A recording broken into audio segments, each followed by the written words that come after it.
ॐ अज्ञानतिमिरान्धस्य ज्ञानाञ्जनशलाकया चक्षुरुन्मिलितं येन तस्मै श्रीगुरवे नमः।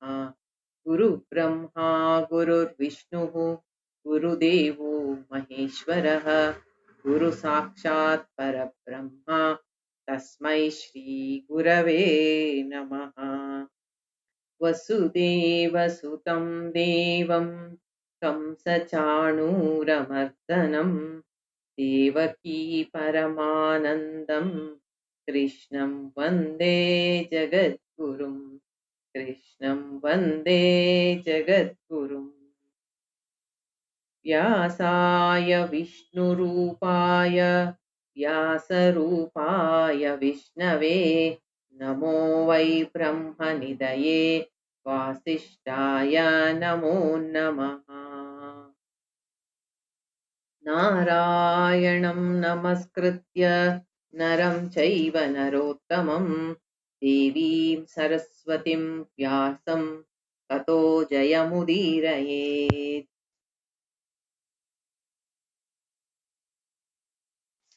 ನಾವು ಇಲ್ಲಿ ಧ್ಯಾನ ಶ್ಲೋಕದಲ್ಲಿ ವ್ಯಾಸರಿಗೆ ವಂದನೆಯನ್ನು ಹೇಳೋದು ಯಾಕೆ ಅಂದ್ರೆ, ವಿದುರ ನೀತಿ ಬರೋದು ಮಹಾಭಾರತದ ಉದ್ಯೋಗ ಪರ್ವ, ಅದರಲ್ಲಿ ಬರ್ತಕ್ಕಂತಹ ಉಪಪರ್ವ ಪ್ರಜಾಗರ ಪರ್ವ.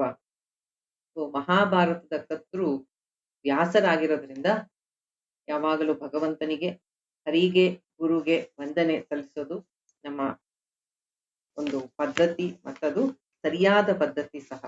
ಯಾಕೆ ಅಂದ್ರೆ ಭಗವಂತನಿಗೆ ಮತ್ತು ಅದನ್ನು ರಚನೆ ಮಾಡಿದ ಮಹಾಮುನಿ ವೇದವ್ಯಾಸರಿಗೆ ನಮ್ಮ ಅನಂತಾನಂತ ವಂದನೆಗಳನ್ನ ಸಲ್ಲಿಸಿ, ಅವರು ಹೇಳಿದ ಜ್ಞಾನವನ್ನ ನಮ್ಮ ಪ್ರವಚನದಲ್ಲಿ ಉಪಯೋಗಿಸಿಕೊಂಡು ನಾವು ಅದನ್ನ ನಮ್ಮ ಜೀವನಕ್ಕೆ ಅಳವಡಿಸ್ಕೋಬೇಕು. ಅದಕ್ಕಾಗಿ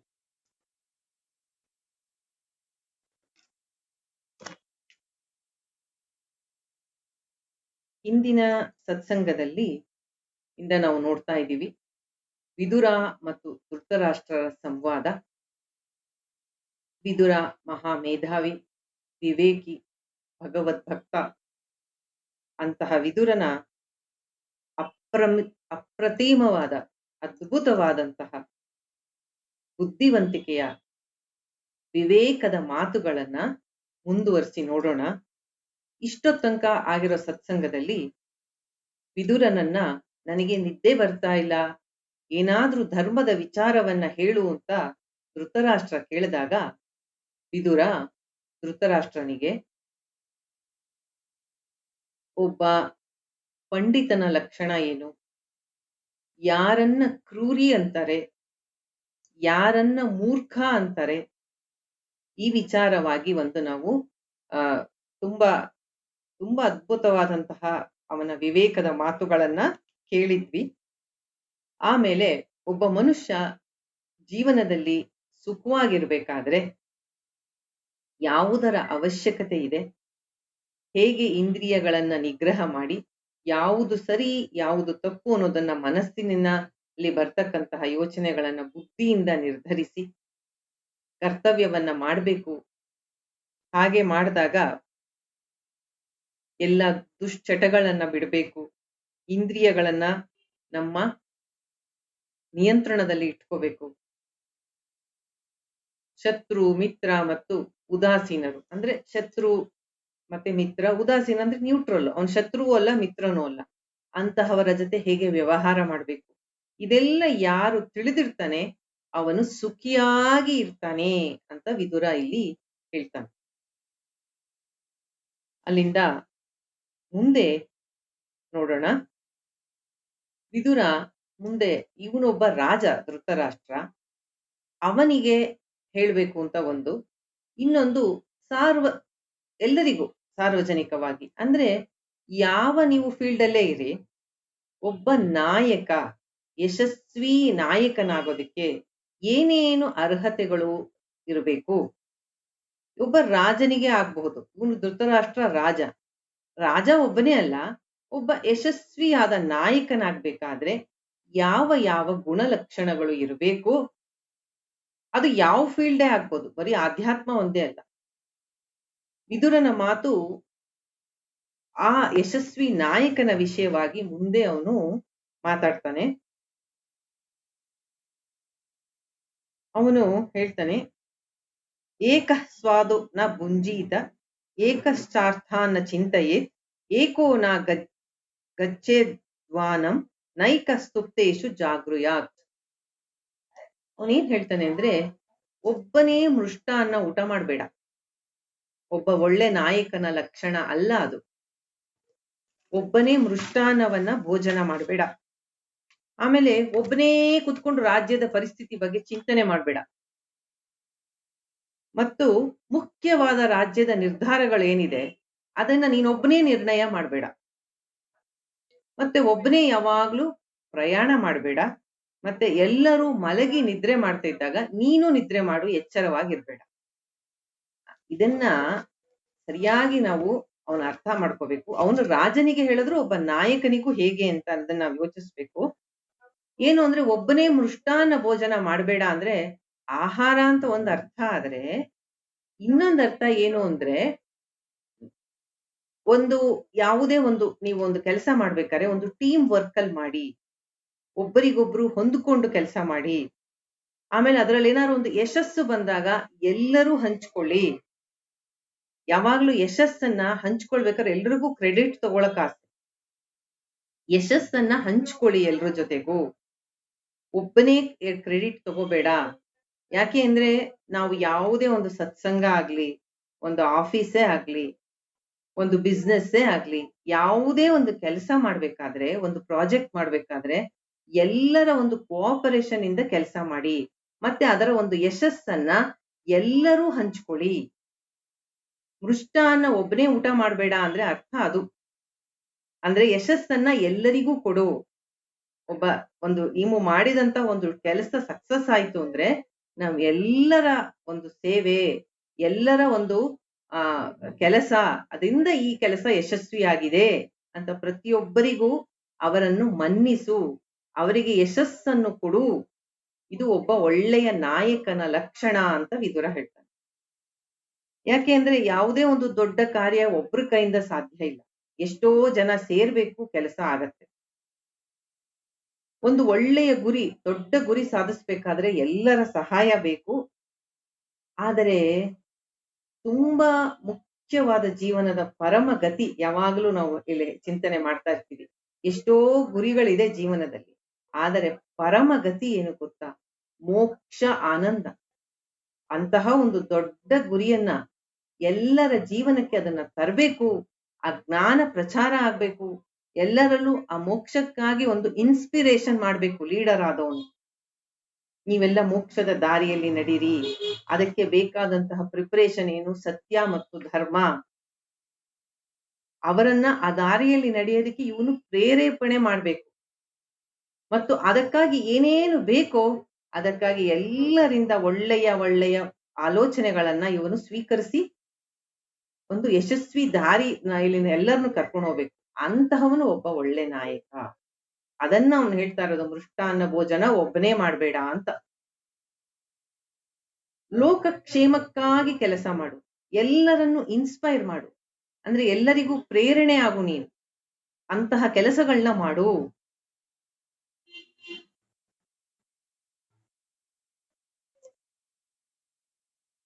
ಮತ್ತೆ ಒಬ್ನೇ ಕುತ್ಕೊಂಡು ಆಲೋಚನೆ ಮಾಡ್ಬೇಡ ಅಂದ್ರೆ ಅರ್ಥ ಏನು ಅಂದ್ರೆ, ಎಷ್ಟು ದೊಡ್ಡ ಕೆಲಸ ಆಗಿರೋದ್ರಿಂದ ನೀನು ಆ ಕೆಲಸ ಮಾಡ್ಬೇಕಾದ್ರೆ ನೀನೊಬ್ಬನೇ ಡಿಸಿಷನ್ ಮಾಡ್ಬೇಡ. ಎಲ್ಲಾ ವಿಷಯಕ್ಕೂ ಎಲ್ಲರದು ಒಪಿನಿಯನ್ ತಗೋ, ಎಲ್ಲರ ಜೊತೆ ಡಿಸ್ಕಷನ್ ಮಾಡಿ ಡಿಸಿಷನ್ ಮಾಡು. ಯಾವಾಗ್ಲೂ ಕೆಲಸ ಮಾಡ್ಬೇಕಾದ್ರೆ ಹಾಗೆ ಮಾಡ್ಬೇಕು. ನಮ್ಮದೊಂದು ಪುಟ್ಟ ಸತ್ಸಂಗ ಇರ್ಬೋದು, ಆದ್ರೆ ಎಲ್ಲರನ್ನ ಕೇಳಿ ಹೀಗ್ ಮಾಡೋಣವಾ, ಹೀಗ್ ಮಾಡಿದ್ರೆ ಸರಿ ಹೋಗತ್ತಾ? ಒಬ್ಬೊಬ್ಬರನ್ನ ಸಜೆಷನ್ ಕೊಡ್ತಾರೆ, ಹೀಗ್ ಬೇಡ ಹಾಗ್ ಮಾಡೋಣ ಅಂತ. ಎಲ್ಲರದನ್ನೂ ಸ್ವೀಕರಿಸು. ಯಾವುದು ಬೆಸ್ಟ್ ಇರುತ್ತೋ ಅದನ್ನ ನೀನು ಇಂಪ್ಲಿಮೆಂಟ್ ಮಾಡು. ಆಗ ಒಬ್ಬ ಯಶಸ್ವಿ ನಾಯಕ ಆಗ್ತೀಯಾ. ಮತ್ತೆ ಮುಖ್ಯ ವಿಷಯಗಳನ್ನ ಒಬ್ಬನೇ ನಿರ್ಧಾರ ಮಾಡಬಾರದು. ಎಷ್ಟೋ ಸತಿ ನಮ್ಮ ಬುದ್ಧಿಗೆ ನಿಲುಕದೇ ಇರೋ ವಿಷಯಗಳು ಎಷ್ಟೊಂದಿರುತ್ತೆ. ಎಲ್ಲರ ನಮಗಿಂತ ಉತ್ತಮವಾಗಿ ತಿಳಿದಂತವ್ರನ್ನ ನಾವು ಕೇಳಿ ಆ ವಿಷಯವಾಗಿ ನಾವು ಅವರು ಹೇಳಿದ ಹಾಗೆ ನಾವು ನಮಗೆ ಯಾವುದು ಸರಿ ಅನ್ಸುತ್ತೋ ಆ ಕಾರ್ಯಕ್ಕೆ ಎಲ್ಲರಿಗೂ ಒಳ್ಳೇದಾಗತ್ತೋ ಅಂತಹ ಒಂದು ನಿರ್ಧಾರ ಮಾಡ್ಬೇಕಾದ್ರೆ ಎಲ್ಲರ ಒಪಿನಿಯನ್ನ ತಗೋ. ಒಬ್ಬನೇ ಪ್ರಯಾಣ ಮಾಡಬೇಡ ಅಂತಂದ್ರೆ ನಡ್ಕೊಂಡು ಟ್ರಾವೆಲ್ ಮಾಡಬೇಡ ಅಂತ ಅರ್ಥ ಅಲ್ಲ. ಆ ದಾರಿಯಲ್ಲಿ ನಾವು ಯಾವ ಒಂದು ಕಾರ್ಯ ಹಿಡಿದಿದೀವಿ ಆ ದಾರಿಯಲ್ಲಿ ಎಲ್ಲರನ್ನೂ ಸೇರಿಸ್ಕೊಂಡು ಹೊರಡು ಅಂತ ಅರ್ಥ. ಈ ರೀತಿ ಯಾರು ಮಾಡ್ತಾನೆ ಅವನ ಮನಸ್ಸು ನಿಶ್ಚಿಂತೆಯಾಗಿರುತ್ತೆ. ಅವನು ಮಲಗದಾಗ ಚೆನ್ನಾಗಿ ನಿದ್ದೆ ಬರ್ಲೇಬೇಕು ಅವನಿಗೆ. ಇಂತಹವನನ್ನ ಯಶಸ್ವಿ ನಾಯಕ ಅಂತ ಹೇಳ್ತಾನೆ. ಏನ್ ಹೇಳ್ತಾನೆ ಯಶಸ್ವಿ ನಾಯಕ ಆಗಕ್ಕೆ? ಎಲ್ಲರನ್ನ ಸಲಹೆ ತಗೋ, ಎಲ್ಲರಿಗೂ ನಿನ್ನ ಯಶಸ್ಸಿನಲ್ಲಿ ಪಾಲು ಕೊಡು, ಎಲ್ಲ ನಿರ್ಧಾರ ಮಾಡ್ಬೇಕಾದ್ರೆ ಇನ್ನೊಬ್ಬರನ್ನ ನಿನ್ನ ಜೊತೆಗೆ ಯಾರ್ಯಾರು ಆ ಕೆಲಸದಲ್ಲಿ ಭಾಗಿಯಾಗಿದ್ದಾರೋ ಎಲ್ಲರ ಒಂದು ಸಲಹೆಯನ್ನ ಒಪಿನಿಯನ್ನ ನೀನು ಸಂಗ್ರಹಿಸಿ ಒಂದು ಕಲೆಕ್ಟಿವ್ ಡಿಸಿಷನ್ ಮಾಡು. ಹೀಗೆ ಮಾಡೋದು ಮತ್ತೆಲ್ಲರನ್ನ ಪ್ರೇರಣೆ ಮಾಡು, ಪ್ರೇರೇಪಿಸು, ಮೋಕ್ಷದ ದಾರಿಯಲ್ಲಿ ನಡೆಯೋದಕ್ಕೆ, ಜ್ಞಾನ ಪ್ರಚಾರಕ್ಕೆ ನಿನ್ನ ಅಳಿಲು ಸೇವೆ ಮಾಡು. ಇದು ಒಬ್ಬ ಒಳ್ಳೆ ನಾಯಕನ ಲಕ್ಷಣ.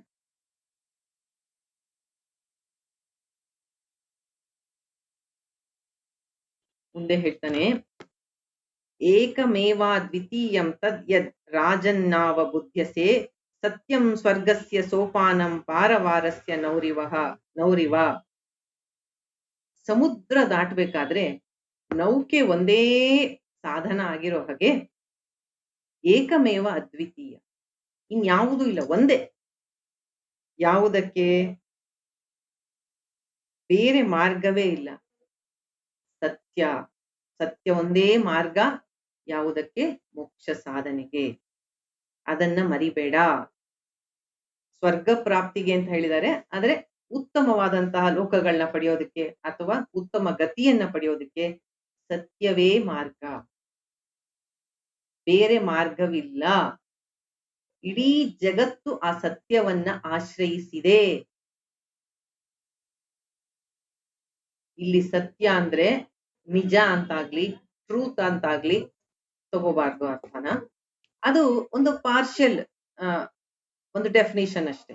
ನಿಜ ಅರ್ಥದಲ್ಲಿ ಸತ್ಯ ಅಂದ್ರೆ ಅಲ್ಟಿಮೇಟ್ ಟ್ರೂತ್, ಪರಮ ಸತ್ಯ, ಭಗವಂತ, ಸತ್ ಸ್ವರೂಪ, ಯಾವುದು ಜಗತ್ತಿಗೆ ಆಧಾರವಾಗಿದೆ ಅದನ್ನ ಪಡೆಯೋದಕ್ಕೆ ಸತ್ಯನಿಷ್ಠೆ ಅದೊಂದೇ ದಾರಿ. ಸೋಪಾನ ಅಂದ್ರೆ ಅದೇ ಮೆಟ್ಟಲು ಹತ್ಕೊಂಡು ಹೋಗೋದಕ್ಕೆ, ಅದಕ್ಕಿಂತ ಬೇರೆ ಅನ್ಯ ಮಾರ್ಗವಿಲ್ಲ.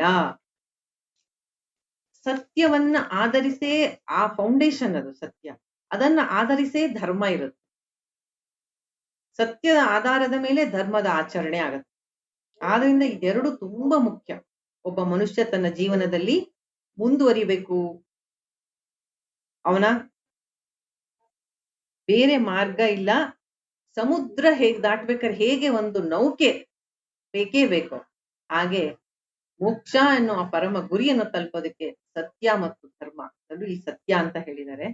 ರಾಜ, ನಿನಗಿದು ಅರ್ಥ ಆಗ್ತಾ ಇಲ್ಲ ಅಂತ ಧೃತರಾಷ್ಟ್ರನಿಗೆ ಅವನು ಖಡಾಖಂಡಿತವಾಗಿ ಹೇಳ್ತಾನೆ. ನಿನಗೆ ಸತ್ಯದ ಅರ್ಥವೇ ಗೊತ್ತಿಲ್ಲ.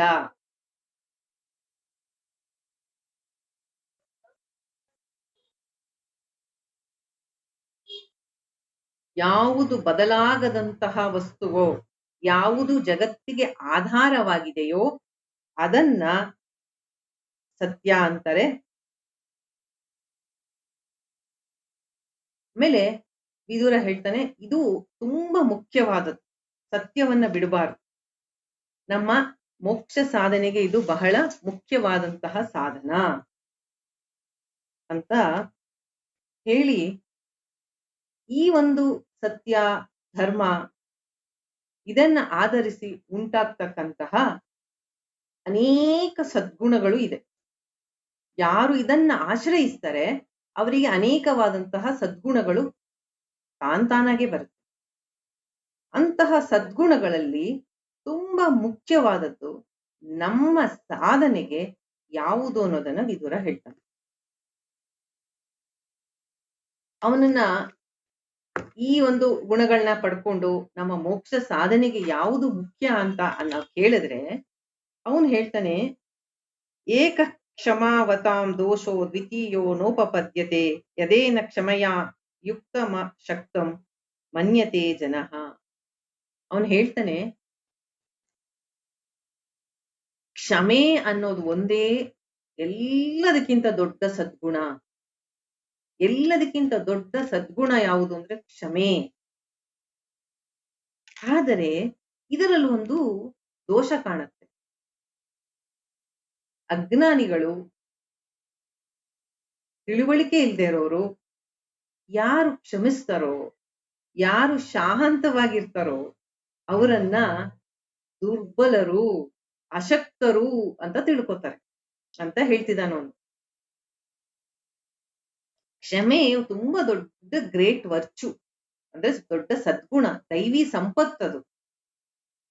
ಆದ್ರೆ ಒಂದೇ ದೋಷ, ಜಗತ್ತು ಅದನ್ನ ದುರ್ಬಲರು, ಅಶಕ್ತರು ಅಂತ ಕ್ಷಮಿಸೋರ್ನ, ಕ್ಷಮಾವಂತರನ್ನ ತಿಳ್ಕೊಳ್ಳುತ್ತೆ. ಆದ್ರೆ ಹಾಗಲ್ಲ, ಅದು ತಪ್ಪು. ಈಗ ಮೊದಲೇನ್ ಹೇಳ್ದ, ಒಬ್ಬ ನಾಯಕನ ಗುಣಗಳು, ಯಶಸ್ವಿ ನಾಯಕನಾಗೋದಿಕ್ಕೆ ಯಾವ ಗುಣಗಳು ಬೇಕು ಅಂತ ಹೇಳ್ದ. ಆ ಒಂದೊಂದೇ ಯಶಸ್ಸಿನ ಮೆಟ್ಟಲು ಹತ್ತಿ ಮೋಕ್ಷ ಸಾಧನೆಗೆ ಸತ್ಯವೇ ಆಧಾರ, ಸತ್ಯದಿಂದಲೇ ಧರ್ಮ, ಸತ್ಯನಿಷ್ಠರಾಗಿರ್ಬೇಕು ಅಂತ ಮುಂದೆ ಹೇಳ್ದ. ಆಮೇಲೆ ಹೇಳ್ತಾನೆ, ಸದ್ಗುಣಗಳಲ್ಲಿ ಕ್ಷಮೆಯೇ ಶ್ರೇಷ್ಠ, ಕ್ಷಮೆಗಿಂತ ಉತ್ತಮವಾದ ಗುಣವಿಲ್ಲ. ಜಗತ್ತು ಅವನನ್ನ ಅಶಕ್ತ, ದುರ್ಬಲ ಅಂತ ಅನ್ಕೊಳ್ಳಿ, ಆದರೆ ಕ್ಷಮೆಯಂತಹ ದೊಡ್ಡ ಗುಣ ಇಲ್ಲ ಅಂತ ಹೇಳ್ತಾನೆ.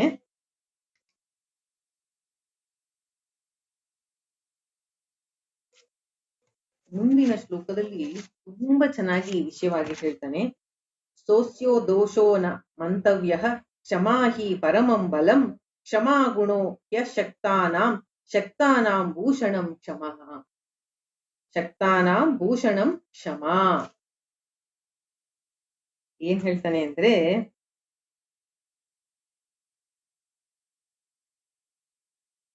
ಖಂಡಿತ ಕ್ಷಮೆ ಅನ್ನೋದು ಒಂದು ದೋಷ ಅಲ್ಲ, ಅದು ದುರ್ಬಲತೆ ಅಲ್ಲ, ಅದು ನಿಮ್ಮ ಶಕ್ತಿ. ಶಕ್ತಿ ಅದು. ಕ್ಷಮೆ ಅನ್ನೋದು ಸ್ಟ್ರೆಂತ್, ಅದು ದೋಷವಲ್ಲ. ಕ್ಷಮೆ ಅನ್ನೋದು ದೊಡ್ಡ ಬಲನೇ ಸರಿ. ಅಶಕ್ತರಾದವರಿಗೆ ಇಷ್ಟು ಚೆನ್ನಾಗಿ ಹೇಳ್ತಾನೆ, ಅಶಕ್ತರಾದವರಿಗೆ ಕ್ಷಮೆ ಅನ್ನೋದು ಗುಣ ಆಗಿ ಕಾಣತ್ತಂತೆ. ಅದೇ ಶಕ್ತರಾದವರಿಗೆ, ಅಂದ್ರೆ ತುಂಬಾ ಶಕ್ತಿವಂತರಿಗೆ ಕ್ಷಮೆ ಇದ್ರೆ ಸ್ವಭಾವ, ಅವರಿಗೆ ಭೂಷಣ ಪ್ರಾಯ ಅಂತ. ಇಲ್ಲಿ ಅವನು ಹೇಳ್ತಾರ ಮಾತೇನು ಅಂದ್ರೆ, ಕ್ಷಮೆ ಅನ್ನೋದು ದೋಷ ಅಲ್ಲ, ಕ್ಷಮೆ ಇಲ್ಲದೆ ಹೋದ್ರೆ ಕಷ್ಟ ಅಷ್ಟೆ. ಸದಾ ಮನಸ್ಸು ಅಶಾಂತಿ, ದ್ವೇಷ. ಯಾರಲ್ಲಿ ಕ್ಷಮಾ ಗುಣ ಇದೆ ಅವನು ಶಕ್ತಿವಂತ ಅನ್ಕೊಳ್ಳಿ, ಅವನಿಗದು ಭೂಷಣ ಪ್ರಾಯ. ಎಂಥ ಶಕ್ತಿವಂತ, ಎಂಥ ಬಲವಂತ, ಆದರೂ ಎಂತಹ ಕ್ಷಮಾ ಗುಣ ಇದೆ, ಅವನಿಗದು ಭೂಷಣ. ಅದೇ ಅವನೊಬ್ಬ ಅಶಕ್ತ, ಆದರೂ ಅವನಲ್ಲಿ ಕ್ಷಮಾ ಗುಣ ಇದೆ, ಅದು ಅವನಿಗೆ ಗುಣ. ಆದ್ರಿಂದ ಕ್ಷಮೆ ಅನ್ನೋದು ಅಶಕ್ತನಲ್ಲಿರ್ಲಿ ಶಕ್ತನಲ್ಲಿರ್ಲಿ ಅದು ಬಲವೇ ಸರಿ. ಎಷ್ಟೋ ಉದಾಹರಣೆಗಳನ್ನ ಇದಕ್ಕೆ ನಾವು ಕೊಡಬಹುದು. ಪುರಾಣಗಳಿಂದ ತಗೊಂಡ್ರೆ, ಪ್ರಹ್ಲಾದ ತಂದೆ ಎಂತೆಂಥ ಕಷ್ಟಗಳನ್ನ ಕೊಡ್ತಾನೆ ಅವನಿಗೆ. ಆದರೆ ಅಷ್ಟು ಚಿಕ್ಕ ಹುಡುಗನಾದರೂ ನರಸಿಂಹ ಬಂದಾಗ ಸಹ ತಂದೆ ಮಾಡಿದ ಎಲ್ಲ ತಪ್ಪನ್ನ ಕ್ಷಮಿಸಿ ನನ್ನ ತಂದೆಗೆ ಸದ್ಗತಿಯನ್ನು ಕೊಡು ಅಂತ ಕೇಳ್ತಾನೆ ಆ ಮಗು. ಯಾವುದೇ ದ್ವೇಷ ಭಾವನೆ ಇಟ್ಕೊಳ್ಳದೆ ತಂದೆಯ ತಪ್ಪುಗಳನ್ನೆಲ್ಲ ಕ್ಷಮಿಸ್ತಾನೆ. ಮತ್ತೆ ರಾಮಚಂದ್ರ ವಾಲಿಯ ವಧೆಯನ್ನ ಮಾಡ್ತಾನೆ, ಆದರೆ ಅಂಗದನನ್ನ ದ್ವೇಷಿಸಲ್ಲ. ವಾಲಿಯ ಮಗ ಅಂತ ಅವನ ಮೇಲೆ ಏನು ಕರುಣೆ, ಅವನನ್ನು ಯುವರಾಜನನ್ನಾಗಿ ಪಟ್ಟಾಭಿಷೇಕ ಮಾಡ್ತಾನೆ ರಾಮ. ರಾಮನಂತವರಿಗೆ ಅದು ಭೂಷಣ. ಇದಕ್ಕೆ ಒಂದು ಉತ್ತಮವಾದಂತಹ ಒಂದು ಇನ್ಸಿಡೆಂಟು ಆಚಾರ್ಯ ಶಂಕರರ ಜೀವನದಲ್ಲಿ ನಾವು ನೋಡ್ತೀವಿ. ಶಂಕರಾಚಾರ್ಯರು ಬದುಕಿದ್ದು 32 ವರ್ಷ. ಆಚಾರ್ಯರು ಇದ್ದ 16 ವರ್ಷಗಳ ಕಾಲ ಎಲ್ಲ ಅವರ ರಚನೆಗಳು ಮುಗಿತು. ಆಮೇಲೆ ಇಡೀ ದೇಶ ಸಂಚಾರ ಮಾಡ್ತಾ ಇದ್ರು. ಎಲ್ಲಾ ಕಡೆ ಸನಾತನ ಧರ್ಮದ ಪ್ರಚಾರ ಮಾಡ್ತಾ ಇದ್ರು. ಅಂತಹ ಆಚಾರ್ಯರು ಒಂದು ಸತಿ ಇವಾಗ ಗೌಹಾಟಿ, ಅಸ್ಸಾಂ ಅಂತಾರಲ್ಲಿ ಕಾಮಾಖ್ಯ ಪೀಠ ಅಂತ ಶಕ್ತಿ ಪೀಠ ಇದೆ. ಅಲ್ಲಿಗೆ ಆಚಾರ್ಯರು ಹೋಗ್ತಾರೆ. ಅಲ್ಲಿ ಶಾಕ್ತ ಸಂಪ್ರದಾಯ ಶಾಕ್ತ ಸಂಪ್ರದಾಯ ಅಂದ್ರೆ ಗೊತ್ತಾಗುತ್ತಲ್ಲ, ಅಂದ್ರೆ ಶಕ್ತಿಯ ಆರಾಧನೆ. ಅಂದ್ರೆ ಈಗ ವಿಷ್ಣುವನ್ನ ಯಾರು ಆರಾಧನೆ ಮಾಡ್ತಾರೋ ಅವ್ರನ್ನ ವೈಷ್ಣವರು ಅಂತೀವಿ, ಶಿವನನ್ನ ಆರಾಧನೆ ಮಾಡೋರ್ನ ಶೈವರು ಅಂತೀವಿ. ಶಕ್ತಿ ದುರ್ಗಾದೇವಿ, ಲಲಿತಾ ತ್ರಿಪುರ ಸುಂದರಿ ಏನಾದ್ರೂ ಹೇಳ್ಬೋದು. ಅವಳನ್ನ ಆರಾಧನೆ ಮಾಡೋರಿಗೆ ಶಾಕ್ತರು ಅಂತಾರೆ. ಅಲ್ಲಿ ಏನಾಗಿರುತ್ತೆ ಅಂದ್ರೆ ತುಂಬಾ ಈ ತಾಂತ್ರಿಕ ವಿದ್ಯೆ ತುಂಬಾ ಇದಾಗಿರುತ್ತೆ. ದೇವಿ ಆರಾಧನೆ ಜೊತೆಗೆ ತಾಂತ್ರಿಕ ವಿದ್ಯೆ ಇದಾಗಿರುತ್ತೆ. ಎಷ್ಟೋ ಅಲ್ಲಿಯ ಹಳ್ಳಿಗಳಲ್ಲಿ ನರಬಲಿ ಸಹ ನಡೀತಾ ಇರುತ್ತೆ. ಆಚಾರ್ಯರು ಎಷ್ಟೋ ಕಡೆ ಹೋಗಿ ಈ ತರದ ಹಿಂಸೆ ಮಾಡೋದು ತಪ್ಪು, ಇದು ಸರಿಯಲ್ಲ ಅಂತ ಎಷ್ಟೋ ಕಡೆ ಡಿಬೇಟ್ ಅಂದ್ರೆ ಚರ್ಚೆ ಮಾಡಿ ಎಷ್ಟೋ ಜನರ ಮನ ಪರಿವರ್ತನೆ ಮಾಡಿರ್ತಾರೆ. ಆದರೆ ಇಲ್ಲಿಯ ಜನರ ಈ ಒಂದು ದೃಢವಾದ ಒಂದು ರೀತಿಯಲ್ಲಿ ಆ ಶಾಕ್ತ ಪರಂಪರೆಯಲ್ಲಿ ಆ ಬಲಿಯನ್ನ ಕೊಡೋದು, ಆ ನಂಬಿಕೆ ಇರೋದು, ಅವರದನ್ನ ತುಂಬಾ ತರ ರಿಜಿಡ್ ಆಗಿ ಫಾಲೋ ಮಾಡ್ತಾರದ್ ನೋಡಿದ್ರೆ ಗೊತ್ತಾಗತ್ತೆ ಆಚಾರ್ಯರಿಗೆ ಇವರ ಹತ್ರ ಚರ್ಚೆ ಮಾಡಕ್ಕೆ ಯಾವ ಅವಕಾಶನೂ ಇಲ್ಲ, ಅವ್ರು ಯಾವ ರೀತಿ ಬದಲಾಗೋದೂ ಇಲ್ಲ ಅಂತ ಇವರಿಗೆ ಚೆನ್ನಾಗಿ ಕನ್ಫರ್ಮ್ ಆಗತ್ತೆ ಆಚಾರ್ಯರಿಗೆ. ಅದಕ್ಕೆ ಅವ್ರೇನ್ ಮಾಡ್ತಾರೆ, ಅವ್ರ ಹತ್ರ ಯಾವುದೇ ಒಂದು ವಾದ ವಿವಾದಕ್ಕೆ ಹೋಗಲ್ಲ ಆ ತಾಂತ್ರಿಕರ ಹತ್ರ. ಅವರ ಪಾಡಿ ಅಲ್ಲಿದ್ದು ತಾಯಿಯನ್ನ ನೋಡಿ ಸಂತೋಷ ಪಟ್ಟು ಅಲ್ಲಿ ಅವರ ಪಾಡಿ ಅವ್ರು ಯಾವ್ದೋ ರಚನೆ ಮಾಡ್ತಾ ಕೂತಿರ್ತಾರೆ ಸ್ತುತಿಯನ್ನು. ಅಲ್ಲಿಯ ಜನಗಳಿಗೆ ಇವರು ಶಂಕರಾಚಾರ್ಯರು ತುಂಬಾ ಖ್ಯಾತಿ ಪಡೆದ್ಬಿಟ್ಟಿರ್ತಾರೆ ಅಷ್ಟೊತ್ತಾಗ್ಲೆ. ಸುತ್ತಮುತ್ತ ಇರೋ ಜನಗಳೆಲ್ಲ ಬಂದು ಆಚಾರ್ಯರ ದರ್ಶನಕ್ಕೆ ಬಂದು ಅವರನ್ನ ನೋಡಿ ಗೌರವದಿಂದ ನಮಸ್ಕಾರ ಮಾಡಿ, ಬದಲಾವಣೆ ಏನ್ ಮಾಡ್ಕೋತಾರಲ್ಲ, ಏನೋ ಜ್ಞಾನಿಗಳು ಮರ್ಯಾದೆ ಕೊಟ್ಟು ನಮಸ್ಕಾರ ಮಾಡಿ ಹೋಗ್ತಿರ್ತಾರೆ. ಆ ತಾಂತ್ರಿಕರಿಗೆ ಒಬ್ಬ ಗುರು ಇರ್ತಾನೆ ಕಪಾಲಿ. ಅವನಿಗೆ ಸ್ವಲ್ಪ ಜಲಸ್ ಆಗುತ್ತೆ. ತನ್ನ ಕಡೆ ಜನ ಎಲ್ಲ ಹೋಗಿ ಅವರಿಗೆ ನಮಸ್ಕಾರ ಮಾಡಿ ಮಾಡ್ತಾ ಇದಾರಲ್ಲ ಅಂತ ಅವನೇನ್ ಮಾಡ್ತಾನೆ, ಇವ್ರನ್ನ ಹೇಗಾದ್ರೂ ಮಾಡಿ ವಾದದಲ್ಲಿ ಸೋಲ್ಸಿದ್ರೆ ನನ್ನ ಜನಗಳ ಮುಂದೆ ನನ್ನ ಒಂದು ಕೀರ್ತಿ, ನನ್ನ ಒಂದು ಏನು ಜನಗಳು ನನ್ನನ್ನ ಮನ್ನಣೆ ಮಾಡೋದು ಹೆಚ್ಚಾಗತ್ತೆ, ಇವ್ರನ್ನ ಸೋಲಿಸ್ಲೇಬೇಕು ನಾನು ಅಂತ ಅವನು ಬರ್ತಾನೆ. ಆಚಾರ್ಯರ ಜ್ಞಾನದ ಮುಂದೆ ಅವನಿಗೆ 10 ನಿಮಿಷನೂ ನಿಂತ್ಕೊಳಕ್ಕಾಗಲ್ಲ. ಅವನಿಗೆ ಯಾವ ಉಪನಿಷತ್ತಿನ ಜ್ಞಾನವೂ ಇರೋಲ್ಲ. ಅವನು ಆಚಾರ್ಯರ ಜ್ಞಾನದ ಮುಂದೆ ನಿಲ್ಲಕ್ಕಾಗಲ್ಲ. ಹೊರಟೋಗ್ತಾನೆ ಸೋತ್ಬಿಟ್ಟು. ಅದೇ ತುಂಬಾ ಅವಮಾನ ಆಗತ್ತೆ. ತನ್ನ ಜನಗಳ ಮುಂದೆ ತನಗೆ ಹಿಂಗ ಆಗೋಯ್ತಲ್ಲ ಅಂತ. ಏನಾದ್ರೂ ಮಾಡಿ ಇವ್ರ ಮೇಲೆ ಸೇಡ್ ತೀರ್ಸ್ಕೋಬೇಕಲ್ಲ ಅಂತ ಅವನಿಗೊಂದು ಆ ರಿವೆಂಜ್ ನೇಚರ್ ಬರುತ್ತೆ. ಆ ರಿವೆಂಜ್ ನೇಚರ್ಗೆ ಅವನೇನ್ ಮಾಡ್ತಾನೆ, ಅವನಿಗೆ ತಾಂತ್ರಿಕ ವಿದ್ಯೆ ತುಂಬಾ ಚೆನ್ನಾಗಿ ಬರ್ತಿರುತ್ತಲ್ಲ, ಅವನು ಆ ತಾಂತ್ರಿಕ ವಿದ್ಯೆಯ ಬಲದಿಂದ ಆಚಾರ್ಯರಿಗೆ ವಾಮಾಚಾರ ಅಂತಾರೆ ನೋಡಿ, ಆ ತರ ಅವರ ಮೇಲೆ ಪ್ರಯೋಗ ಮಾಡ್ತಾನೆ. ಇದ್ದಕ್ಕಿದ್ದಂಗೆ ಆಚಾರ್ಯರ ಆರೋಗ್ಯ ತುಂಬಾ ಕ್ಷೀಣಿಸಕ್ಕೆ ಶುರುವಾಗುತ್ತೆ. 3 ದಿನದಲ್ಲಿ ತುಂಬಾ ಅವರ ಪರಿಸ್ಥಿತಿ ಇದಾಗ್ಬಿಡುತ್ತೆ. ಆರೋಗ್ಯ ಬಹಳ ಕೆಟ್ಟು ಹೋಗುತ್ತೆ. ಶಿಷ್ಯರಿಗೆಲ್ಲ ಗಾಬರಿ ಆಗುತ್ತೆ. ಅದೇನು ಆ ಟೈಮಲ್ಲಿ ಇದಾಯ್ತೋ ಏನೋ, ಯಾರು ಅವ್ರಿಗೆ ಡಾಕ್ಟರ್ ವೈದ್ಯರು ಯಾರು ಸಿಗಲ್ಲ. ಕೊನೆಗೆ ಅಲ್ಲಿಯ ರಾಜ ವೈದ್ಯರನ್ನ ಕರ್ಕೊಂಡ್ ಬರ್ತಾರೆ. ಅವರು ಬಂದು ಏನೇನೋ ಟ್ರೀಟ್ಮೆಂಟ್ ಮಾಡ್ತಾರೆ, ಏನು ಸರಿ ಹೋಗಲ್ಲ. ಇನ್ನೂ ವರ್ಸ್ಟ್ ಆಗ್ತಾ ಹೋಗುತ್ತೆ. ನಾವು ಅವತ್ತು ಶಂಕರರ 4 ಶಿಷ್ಯರು ಗುರು ಪೂರ್ಣಿಮಾಗೆ ಮಾಡಿ, ಅದರಲ್ಲಿ ಒಬ್ಬ ಶಿಷ್ಯರು ಪದ್ಮಪಾದಾಚಾರ್ಯರು. ಅವರಿಗೆ ತುಂಬಾ ದುಃಖ ಆಗುತ್ತೆ. ತನ್ನ ಗುರುವಿಗೆ ಆದಂತಹ ಈ ಸ್ಥಿತಿಯನ್ನ ನೋಡಿ ಅವರು ಮಹಾ ಭಕ್ತರು, ವೈಷ್ಣವರು, ನರಸಿಂಹನನ್ನ ಆರಾಧನೆ ಮಾಡ್ತಿರ್ತಾರೆ. ಅವರು ಯೋಗ ಸ್ಥಿತಿಯಲ್ಲಿ, ಸಮಾಧಿ ಸ್ಥಿತಿಯಲ್ಲಿ ಕೂತು ನರಸಿಂಹನನ್ನ ಧ್ಯಾನ ಮಾಡ್ತಾರೆ. ಆಗ ಅವರಿಗೆ ಗೊತ್ತಾಗ್ಬಿಡುತ್ತೆ, ಈ ತಾಂತ್ರಿಕ ಮಾಡಿರೋ ವಾಮಾಚಾರದಿಂದ ಆಚಾರ್ಯರ ಆರೋಗ್ಯ ಹೀಗೆ ಹಾಳಾಗಿದೆ ಅಂತ ಗೊತ್ತಾಗಿ ನರಸಿಂಹದೇವರ ಒಂದು ಪ್ರಾರ್ಥನೆಯಿಂದ ಆಚಾರ್ಯರ ಮೇಲೆ ಆಗಿದ್ದಂತಹ ವಾಮಾಚಾರದ ಇದೆಲ್ಲ ತೆಗಿತಾರೆ ಅವರು ಪದ್ಮಪಾದಾಚಾರ್ಯರು. ಅದು ಯಾವಾಗ್ಲೂ ಹಾಗೆ, ಯಾರಿಗೆ ನಾವು ಮಾಡಿರ್ತಾರೋ ಅವರು ಅದು ಅವ್ರ ಮೇಲೆ ವರ್ಕ್ ಆಗ್ಲಿಲ್ಲ ಅಂದ್ರೆ ಇವ್ರಿಗೆ ವಾಪಸ್ ಇದಾಗತ್ತೆ. ಅವನಿಗೆ ಇಡೀ ಮೈಯೆಲ್ಲ ಬಿಸಿ ಆಗಕ್ ಶುರುವಾಗತ್ತೆ. ಅಲ್ಲಿಂದ ಓಡ್ ಹೋಗ್ತಾನ ಅವನು.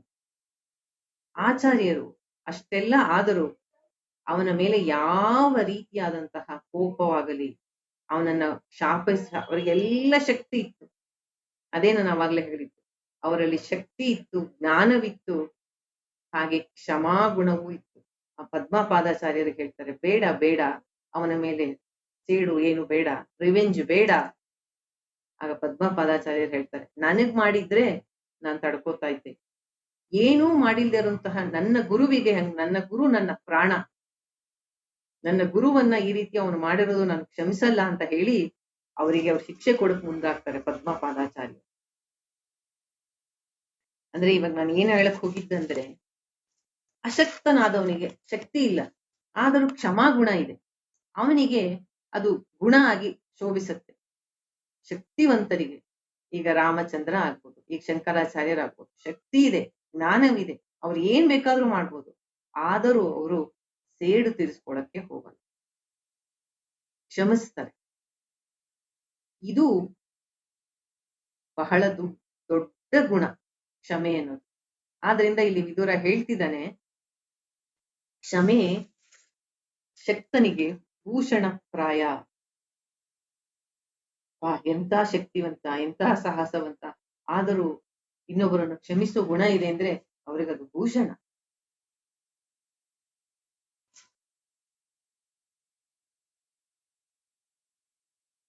ಎಲ್ಲಿ ಕ್ಷಮೆ ಇದೆ ಅಲ್ಲಿ ಶಾಂತಿ ಇದೆ.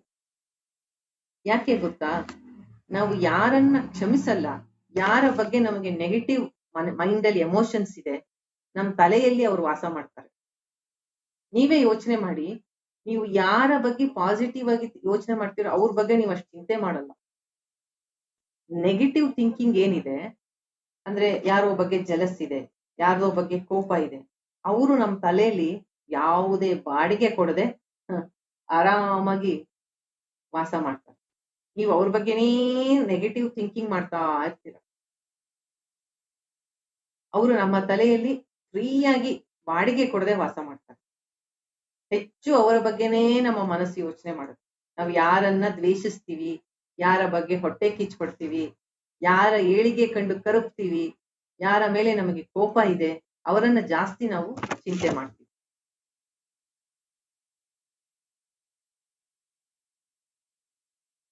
ನಮಗೇನ್ ಗೊತ್ತಾ, ತಲೆಯಲ್ಲಿ ಕಹಿ ಭಾವನೆ ಇದೆ, ಅದಕ್ಕೆ ದೇವ್ರನ್ನ ದೂಷಣೆ ಮಾಡೋದು, ಅವನ ಮೇಲೆ ಆರೋಪ ಹಾಕೋದು. ಏನಂತ ಮಾಡ್ತೀವಿ ಅಂದ್ರೆ, ಭಗವಂತ ಬಹಳ ತಪ್ಪು ಮಾಡ್ಬಿಟ್ಟಾರೆ ನನ್ನ ವಿಷಯದಲ್ಲಿ, ಸರಿಯಾಗಿ ನಿರ್ಧಾರ ಮಾಡ್ಲಿಲ್ಲ.